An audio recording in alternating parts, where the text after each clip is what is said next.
Les amis, bonjour à tous, très heureux de vous retrouver en ce dimanche matin pour revenir sur le fiasco d'hier. Et quel fiasco! Jamais de mon vivant je n'avais connu une telle désillusion face à l'ennemi juré, l'Atlético Madrid. Et je crois qu'il faut remonter dans les années 80, voire dans les années 50 pour assister à une telle déroute. C'est dire l'ampleur des dégâts. Et bien sûr, cet homme est visé. Il n'est pas le seul responsable puisque ce Real perdait déjà sans lui l'an passé, mais il récupère un vestiaire malade, un vestiaire sans caractère. Bref, je vais répondre à toutes vos questions. Juste avant ça, merci pour hier. On était plus de 1500 sur le débrief en live. Voilà, donc ça, c'était la nouveauté de cette année sur les gros chocs. Je serai en duo live avec Guillaume. Et puis pour le reste des débriefs de Liga Classique, on retournera sur le mode vidéo. Donc, vous avez le lien d'Instagram en description. Vous me posez vos questions après chaque rencontre. Je mets une story et j'y réponds le lendemain en question. Et on voit tout ça, les amis, juste après le générique. Mbappé, bola! Gol! Vini Malvadeza, que golaço! Tranquilo.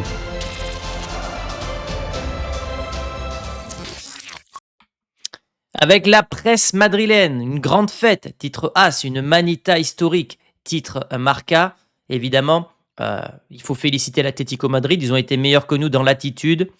Beaucoup plus de caractère dans cette équipe-là, mais on va y revenir. Et surtout, on voit que c'est depuis 1950 qu'on n'avait pas vu les Rojiblancos mettre une telle déroute au Real Madrid. Donc c'est quelque chose qui est quand même historique. Moi, ça me rappelle la manita qu'on avait subie contre le Barça, mais j'y reviendrai un peu plus tard dans la vidéo. Cette image qui fait un peu, pas le tour du monde, mais un Pérez complètement déconnecté qui préfère regarder son téléphone plutôt que d'assumer la défaite, alors que lorsque le Real menait 2-1, il était plein sourire.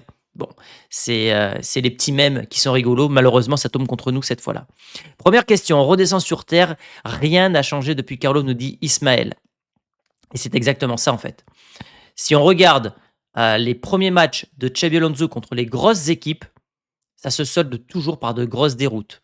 4-0 contre le PSG, il avait voulu faire des schémas un peu bizarres. 5-2 contre l'Atlético Madrid, pareil, il change son schéma tactique, il remet Bellingham. Donc à chaque fois, il y a des choix de l'Espagnol qu'on doit remettre en question, évidemment.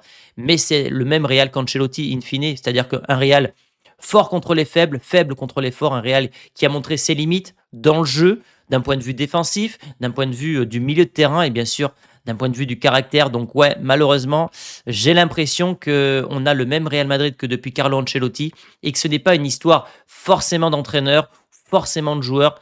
C'est plus un aspect, je dirais, mental, un problème d'attitude des joueurs. Voilà, j'ai pas l'impression qu'il y a des papas dans cette équipe, pas il y a pas de leader. Mais ça, pareil, j'y reviendrai un peu plus tard dans la vidéo. Mais oui, je pense que le problème est plus profond qu'on ne le pensait. Est-ce qu'on pourra être champion d'Espagne? Je ne sais pas, parce que si tu gagnes tous tes matchs, hormis le Barça et l'Atlético, je pense que tu termines champion d'Espagne. Mais en tout cas, pour la Ligue des Champions, on est à des années-lumière du PSG, du Barça, de Liverpool et de ce genre d'équipe. Donc la Ligue des Champions, je pense qu'il faut oublier pour cette saison, sauf grande évolution au niveau de l'effectif, mais j'y crois pas pour l'instant. Cette défaite aura des conséquences, nous dit Shadi. Alors, est-ce qu'elles seront positives ou est-ce qu'elles seront négatives? Xabi Alonso disait hier après le match, nous devons utiliser cette douleur que nous ressentons comme un carburant. La phrase est juste. Donc, soit tu t'enfonces dans une crise lors des gros chocs, et c'est-à-dire que psychologiquement, tu vas t'effondrer dans chaque gros duel. Et d'ailleurs, le prochain gros duel, ça sera contre Liverpool, à mon retour du Japon, mais je vous en parlerai tout à l'heure. Mais sinon, oui, soit tu rebondis, soit tu t'écroules. Donc, ça sera très intéressant de voir ça. Moi, ça me rappelle le 5-0 qu'on avait perdu contre le Barça. Ce Real avait su se relever derrière, même s'ils n'avaient pas remporté la Liga, ils avaient remporté la Coupe du Roi. Et l'année d'après, ils avaient fait la Liga des 100 points, des 121 buts, une demi-finale de Ligue des Champions perdue au tir au but. Et il y avait eu un tournant. Donc il faut que ce Real se remette en question, change son attitude, mais évidemment que le parallèle est plutôt facile à faire entre la défaite contre l'Atlético et ce 5-0 subi contre Pep Guardiola et ses hommes à l'époque. Et puis surtout, il y a une phrase qui m'a marqué hier, et on en a parlé dans le débrief avec Guillaume. C'est une défaite difficile, nous dit Xabi Alonso, c'est un processus. Nous en tirerons les leçons, nous analyserons ce qui s'est passé, nous n'oublierons pas ce match. Et j'espère que ça sera le cas, que ce soit pour les joueurs, pour l'entraîneur, parce que, comme je le disais en introduction, le PSG Xabi Alonso change son schéma tactique, passe à une attaque à 3 parce qu'il ne veut pas faire de gros choix entre Vinicius, Mbappé et Gonzalo Garcia. Donc il met les 3, on se prend une 4-0. Hier, il y a des choix qui sont contestables. La sortie d'Arda Güler, la titularisation d'un Bellingham qui n'avait joué que 20 minutes depuis sa grave blessure et un changement tactique également. Donc, l'entraîneur doit être ciblé parce que 8e compo différente en 8 matchs, évidemment, ça apporte de l'illisibilité pour l'adversaire, mais ça manque aussi d'automatisme côté Real Madrid. Donc, évidemment qu'il faut juger Xabi Alonso. Il fait partie des responsables selon moi et j'espère qu'il va savoir rebondir derrière en apportant du caractère à son effectif, en étant peut-être plus dur dans certains moments. Je ne sais pas, c'est à lui de faire son boulot, c'est pas moi l'entraîneur. Mais oui, il ne faut pas oublier ce match, ça c'est clair et net. Quelle est la solution idéale pour cette équipe faible devant les grosses équipes? Écoute, mon ami, si j'avais la solution, je serais dans le staff du Real Madrid. Je sais pas. En fait, je pense que dans les gros rendez-vous, déjà, il ne faut pas changer ton schéma avec lequel tu gagnes. Garder une certaine continuité sur le schéma tactique pour créer une certaine dynamique, ne pas partir à l'inconnu contre des grosses écuries. Si tu dois faire des tests, fais-les contre des Oviedo, des Mallorca, ce genre d'équipe-là, parce que tu es plus à même de réussir ces tests contre des équipes à ta portée. Contre l'Atlético ou le Barça, qui sont des grosses institutions bien en place, c'est pas le moment de faire des tests. Donc déjà, je dirais que le premier point, c'est ça. Puis après, c'est la mentalité, l'attitude. Peut-être que ces joueurs-là se voient trop beaux. Peut-être que ces joueurs-là sont déjà rassasiés de titres, ce qui me paraît étonnant au vu de l'équipe qu'il y avait avant eux. Je parle de la génération Ronaldo, Ramos, etc. Et c'est pas dans les gènes du Real Madrid d'avoir cette attitude-là. Et aujourd'hui, quand on regarde le Real Madrid face à l'Atlético, on a inversé les rôles. Normalement, c'est l'Atlético qui a peur et qui prend des tôles face au Real Madrid. Là, ça s'est inversé. Et quand on a connu, je rappelle, Zidane, qui n'a jamais perdu au Camp Nou, Zidane qui n'a jamais perdu au Bayern Munich, Zidane qui n'a jamais perdu à l'Atlético. Et là, on se retrouve maintenant avec une équipe qui perd dans tous ses gros duels. C'est ça qui fait mal finalement. Le seul joueur qui a montré peut-être du caractère, c'est lui, Mastantuono, âgé de 18 ans, avec un peu de rage, de colère, parce que les autres sont lisses. Il n'y a rien qui se dégage d'eux. Oysen, Carreras, Tchouaméni, Valverde, peut-être un peu Vinicius. Mais ils sont lisses, les joueurs. Ils manquent de caractère. Peut-être que Mastantuono est le joueur qui, avec les années, apportera du caractère à cette équipe-là. Il n'était pas titulaire hier, pas choquant entre nous, mais en tout cas, il a montré un petit peu de frustration et au moins, je vois des joueurs en colère. Parce que quand des joueurs disent rien, c'est encore peut-être plus grave. Et comme disait José Mourinho, des joueurs de caractère, vous êtes un groupe de bons mecs, mais pendant 90 minutes, vous ne pouvez pas être gentils. Vous devez être une bande de salauds, mais des salauds intelligents, pas stupides. Des salauds dans le sens où vous allez gagner des matchs. C'est exactement ça en fait. Mourinho a encore vu juste, comme dans de nombreuses situations. Donc là, je ne sais plus quelle année c'était cette déclat, mais c'est exactement ça. Faut pas être gentil. Dans ces matchs-là, faut pas être gentil. Vous regardez le fils Simeone hier, il a été exécrable. Mais c'est le genre de joueur qui te fait gagner des derbies, même s'il n'a pas été formidable. Et le Real n'a pas ce genre de joueur aujourd'hui. Et cette époque, Ramos, Pep, me manque parce qu'on avait de véritables soldats qui allaient à la guerre, qui gagnaient leur duel aérien, qui mettaient la jambe, qui étaient hargneux, qui provoquaient l'adversaire, qui avaient du vice sans en avoir trop. Aujourd'hui, on n'a rien. On est trop gentil. Il n'y a pas de vice dans cette équipe. Et même Carvaral, qui est censé représenter ça, non, il n'y a rien, Carvaral. Donc ouais, retenez bien cette déclat de Mourinho. Vous devez être une bande de salauds, mais des salauds intelligents. C'est exactement ça. Si je dois résumer ma pensée ce matin, c'est exactement ça. Inquiétant le niveau mental de l'équipe. Ouais, écoute, je pense que vous avez tous posé à peu près les mêmes questions, donc on va un petit peu tourner en rond et ensuite on va passer sur les individualités. Mais oui, c'est un problème mental, un problème d'attitude, un problème de presque de comment dirais-je, de garçons dans le confort. Voilà, qui veulent pas forcément se salir. Tchouaméni, il y a quelque temps, il se mettait à tacler dans tous les sens. Hier, il n'est pas capable de gagner un duel aérien sur un corner ou sur un centre, alors qu'il mesure 1m88. C'est pas normal. On a de grands joueurs. Oysen, 1m96. On a Courtois qui fait 2 mètres. On a Valverde qui est très grand. On a Militao qui est très grand. On n'a gagné aucun duel aérien. Et le plus dur dans tout ça, finalement, c'est qu'on a perdu. On a pris une claque. On a cassé notre dynamique qui était positive. Et tous les clubs face au Real Madrid ont trouvé la faille. Donc, comme on le disait hier avec Guillaume, Liverpool, qu'est-ce qu'ils vont faire? Ils vont nous mettre Isaac et Ekitike et ils vont spammer de centres, de corners, de coups francs. Ça va être terrible. Terrible. Et oui, cette équipe avait du mental. Alors oui, je fais le nostalgique, mais quand on a tous connu cette époque-là, ces mecs-là étaient tous des capitaines de sélection, ou quasiment tous. Bale, capitaine du Pays de Galles, Ronaldo du Portugal, Modric de la Croatie, il y avait qui d'autre? Il y avait Kroos, était un leader de l'Allemagne. Voilà. Et on savait gagner des grosses rencontres. On jouait mal, on avait du vice, on était létal. Et c'est ce qui manque aujourd'hui à ce Real Madrid. Donc évidemment, très nostalgique de cette époque-là. Aujourd'hui, regardez, 18, 19, 20, 21, 22, 22. C'est très bien, on a une nouvelle génération, mais est-ce que cette équipe, finalement, elle manque pas d'expérience? C'est aussi ça peut-être le problème de ce Real Madrid, un effectif qui est très jeune, peut-être trop jeune. Voilà, je mets le débat sur la table. Vous pouvez évidemment répondre dans les commentaires. Alors c'est bien, c'est qu'on crée une équipe pour les prochaines années, mais à côté de ça, il faut des leaders. Et les leaders, tu peux pas les avoir dans des joueurs qui sont aussi jeunes. Les leaders, c'est des Mbappé, des Courtois, des Valverde. On les a pas forcément. Faut-il s'inquiéter pour notre défense? On pensait avoir réglé le problème, mais au final, ça ne va pas, nous dit Side Street. Ouais, bah déjà, regardez cette action. On a Carreras 1,86 et Oysen 1,96. On est deux joueurs face à Sorlotte. On perd le duel, égalisation juste avant la mi-temps. Si on mène à la mi-temps, c'est plus le même match. Mais là, on s'est fait remonter juste avant la mi-temps. Le timing est catastrophique. Problème d'attitude, problème d'agressivité, problème de mentalité. On revient toujours à la même chose. Mais l'Atlético a ce vice, a cette grinta qui nous manque cruellement. Et oui, bah, Hausen, pas bon hier du tout. Ça fait plusieurs matchs. Attention, Hausen, 2 cartons rouges, quelques matchs où il est moyen. On s'est peut-être trop emballé avec lui sur les 3-4 premiers matchs. Moi, le premier, je le reconnais. Attention. Attention, attention. Et Carreras, qui hier a fait son pire match, il a gagné aucun duel au sol contre Giuliano Simeone, qui est une vraie peste, mais dans le bon sens du terme. C'est-à-dire qu'un joueur plein de grinta, d'agressivité, qui conteste auprès de l'arbitre, qui rentre dans la tête de l'adversaire.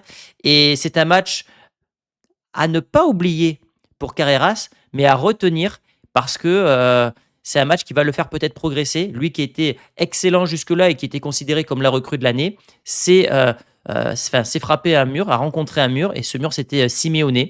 Donc il doit progresser de ce côté-là. Il n'y a rien non plus de très inquiétant parce que si on fait le bilan global de Carreras, pour l'instant, c'est très positif.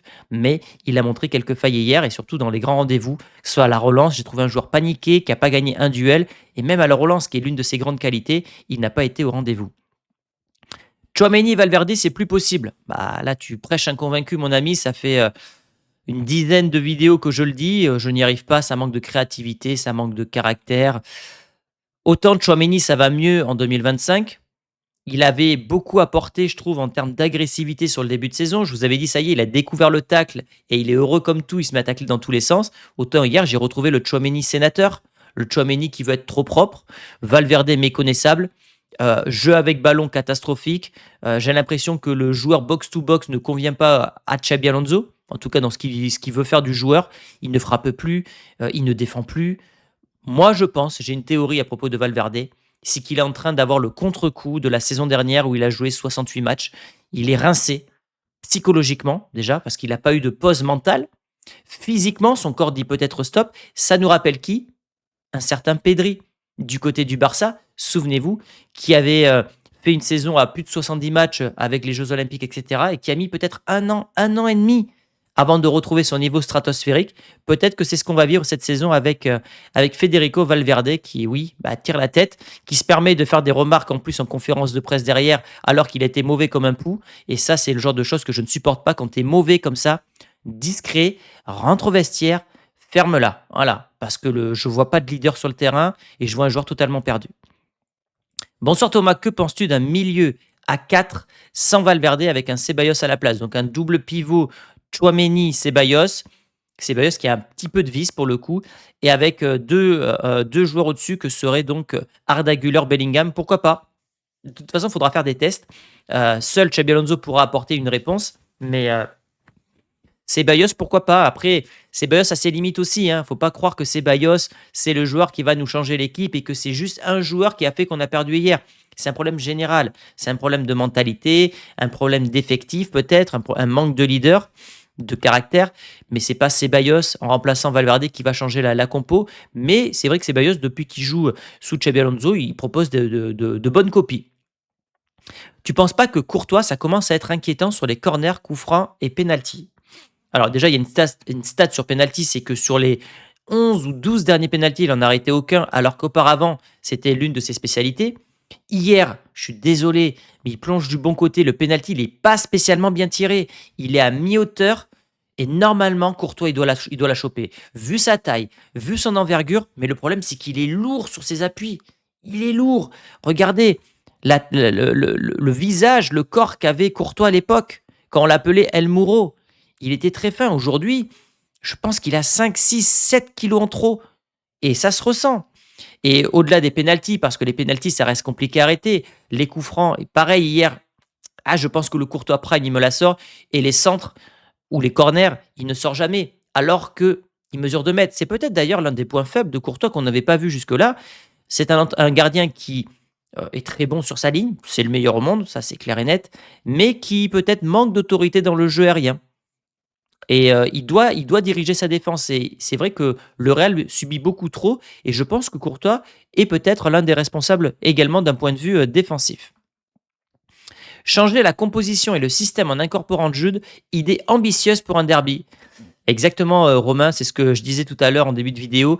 Quand tu es dans un match aussi compliqué, qui plus est au Riader Metropolitano, tu sais que l'ambiance va être pourrie, n'aie pas ce complexe de supériorité. Et ça, c'est le complexe de supériorité qu'ont les entraîneurs espagnols.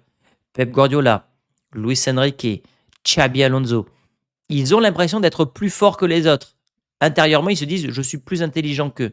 On l'appelle El Professeur. Et je pense que là, il s'est fait avoir. Parce qu'il s'est dit je vais encore changer ma compo, je vais encore surprendre, c'est bien. Mais des fois, il faut savoir rester sur ses acquis et mettre des compos plutôt classiques, ce que faisait un Zidane ou un Ancelotti, être un cartésien. Ces mecs-là veulent toujours être les génies. Alors c'est bien quand ça marche, mais quand ça perd, ben, faut aussi les critiquer. Et là, voilà, il faut tomber sur Xabi Alonso, c'est clair et net. Sur ce schéma d'hier, voilà, c'était un 4-2-3-1. Non, c'était même un 4-2-2-2. C'était un Vinicius en attaque avec Mbappé et un Bellingham plus à la place de justement du Brésilien. Trop ambitieux, maintenant on sait que c'est le schéma qui voudra mettre à terme ce 4-2-2-2. Ce qui manque pour moi, c'est qu'il faudrait peut-être faire remplacer Valverde par Arda Güler et avoir Arda Güler dans une espèce de regista. Et tu mets un Valverde plus haut, peut-être, comme à l'époque d'Ancelotti, dans une espèce d'attaquant droit à la place d'Arda Güler. Peut-être qu'il faut juste inverser Arda Güler et Valverde et que ça ira mieux. Mais ouais, il y a des choses à changer évidemment. Xabi Alonso ne doit pas sortir Arda Güler et ça, c'est une grosse erreur du coach espagnol hier. Buteur, passeur, meilleur joueur hier. C'est la première fois qu'il est aussi bon dans un grand rendez-vous, puisqu'on le critiquait avant sur ça. Début de saison incroyable du Turc. 6 matchs, 3 buts, 3 passes D. Euh, Évidemment avec une erreur de jeunesse. Voilà, ça arrive. Mais bon, je ne vais pas lui en vouloir pour ça, même si c'est une erreur qui coûte cher au Real Madrid. Elle coûte le 3-2, mine de rien. Et un joueur qui était dépité parce que, honnêtement, hier, si Xabi Alonso est objectif, il nous fait sortir un Federico Valverde ou un Bellingham. Mais jamais tu ne sors un Arda Güler qui était le meilleur joueur de cette rencontre avec... le meilleur joueur de cette rencontre. Donc oui, grosse erreur de Xabi Alonso qui a sorti le joueur en fonction des statuts et pas forcément en fonction de la méritocratie. Ouais. On aura un enchaînement Juve-Barça-Liverpool. Si on se rate, la saison tombera à l'eau encore, nous dit Shadi. Alors moi, Juve-Barça, je serai au Japon. Voilà, je pars du 18 au 31 octobre, donc il n'y aura pas de vidéo sur la chaîne, si ce n'est l'avant-match contre le Barça que je tournerai au préalable avec Loguito. Par contre, sur mes autres réseaux, j'ai déjà programmé des vidéos, des verticaux, etc. Donc vous pouvez me suivre sur Instagram. Il y aura des vidéos tous les jours. Et surtout, pour ceux qui m'apprécient, vous pourrez suivre mon périple au Japon à travers des stories, des reels, etc. Donc j'ai hâte de vous partager ça et je reviendrai pour le match contre Liverpool avec Guillaume. Donc j'espère que pour mon retour, on ne prendra pas un 4-0 ou quelque chose comme ça. Mbappé est-il l'arbre qui cache la forêt, nous dit Thibaut Yousso. Oui, alors il a été bon, mais il n'a pas été non plus extraordinaire hier. Il marque un très joli but. Moi, ce que je retiens, c'est la complémentarité entre le Turc et le Français. 4 buts en 8 matchs. What duo, exactement. 8 buts en Liga au mois de septembre. Très, très fort. Seuls Harry Kane et Haaland font mieux, mais il est sur une très bonne dynamique. Il a marqué dans tous les matchs cette saison. Il est létal, il est animal. Mais voilà, le problème d'Mbappé, c'est ses buts sont inutiles. dans les classicos, en finale de Coupe du Monde. Il est présent dans les grands rendez-vous, il est tout le temps buteur, mais il ne gagne jamais à la fin. Ça commence à lui coller à la peau, mine de rien. Donc voilà les amis pour cette vidéo, quel fiasco. Donnez-moi votre avis dans les commentaires. Et demain, on se retrouvera pour un double contenu avec l'avant-match contre le Kherat Almaty, frontière chinoise au Kazakhstan. Et je ferai sûrement un live le soir avec Guillaume pour parler de joueurs tels que Valverde, Xabi Alonso, etc. Merci pour votre force les amis, merci pour votre fidélité et je vous donne rendez-vous demain. Ciao!